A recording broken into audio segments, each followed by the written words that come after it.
নমস্কার বন্ধুরা, ববিস কিচেনে আপনাদের সবাইকে আরও একবার স্বাগত জানাচ্ছি। আজকে একটা দেখুন রেসিপি নিয়ে এসেছি, যেটা হোটেলের রান্না দেখে করতে চেয়েছি, মানে দেখে না, হোটেলের রান্না খেয়ে ভালো লাগেনি তাই এসছে। আমার বাড়ির সামনে একটা দোকান খুলেছে যেখানে এই রান্নাটা করেছে, কিন্তু নিয়ে এসে দেখি খুবই বাজে খেতে, তাই আজকে আমি নিজেই বানাচ্ছি এই রান্নাটা।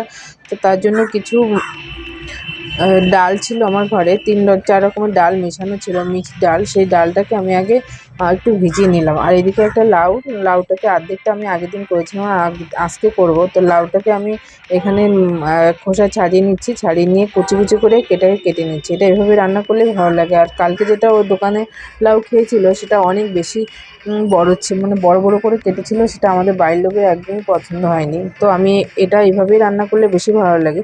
তো ছোটো ছোটো কুচি কুচি করে রান্না করে নিলাম। তো কড়াইতে একটুখানি সর্ষের তেল দিলাম। সর্ষের তেল দিয়ে তার মধ্যে আমি একটু পাঁচফোড়ন ফোড়ন দিচ্ছি। জানি না এর মধ্যে পাঁচফোড়ন মানে আপনারা খেয়েছেন কি না, কিন্তু নিরামিষ তরকারি তো ভীষণই ভালো লাগে।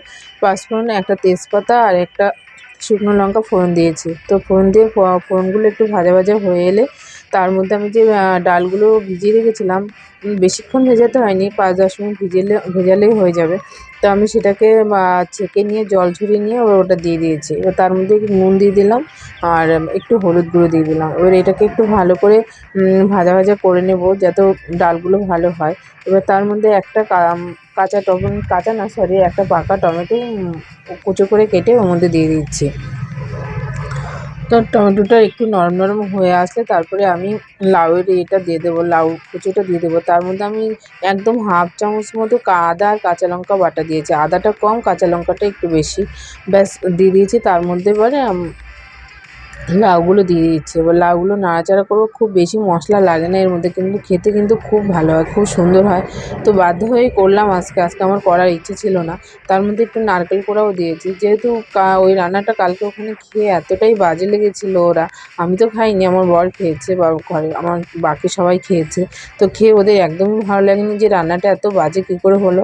তো ওই জন্য আমি আবার রান্নাটা করলাম যে ঘরে করলে কেমন হয়। তো আমি ওটা দিয়ে দিলাম। এর মধ্যে একটুখানি জল দিয়ে দিলাম, অল্প জল, লাউ থেকে একটু জল বেরোয়, তো ওই জন্য অল্প জল দিয়ে আমি এটাকে ঢেকে রাখবো। তার মধ্যে 3টে কাঁচা লঙ্কা দিয়েছি। কাঁচা লঙ্কাটা দেওয়া, এটা খুব বেশি ঝাল নেই, কিন্তু গন্ধটা খুব সুন্দর আসবে, ওই জন্য আমি কাঁচা লঙ্কাটা এর মধ্যে দিয়ে দিলাম।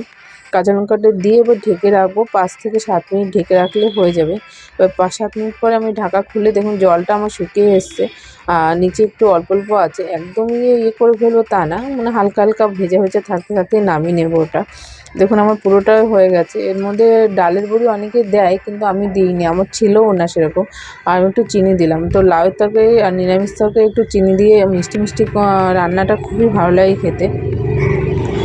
আর লাস্টে তো অবশ্যই জানেন ধনেপাতাটা না দিলে একদমই আমার ভালো লাগে না। তো ধনেপাতাটা একবার দিলাম। আপনারা যারা ধনেপাতা খান না তারা ধনেপাতা না দিলেও হবে, কিন্তু এটা মানে দেখতে হয়তো একটু হলদে হলদে, কিন্তু খেতে কিন্তু খুবই ভালো, রুটি বা ভাতের সাথে ভীষণই ভালো লাগবে এটা। আপনারা একবার ট্রাই করুন। আর বন্ধুরা, আপনারা যারা আমার নতুন চ্যানেলটা দেখছেন প্লিজ সাবস্ক্রাইব করবেন আর কমেন্ট করবেন কেমন হয়েছে। আপনারা সবাই ভালো থাকবেন, ধন্যবাদ সবাইকে।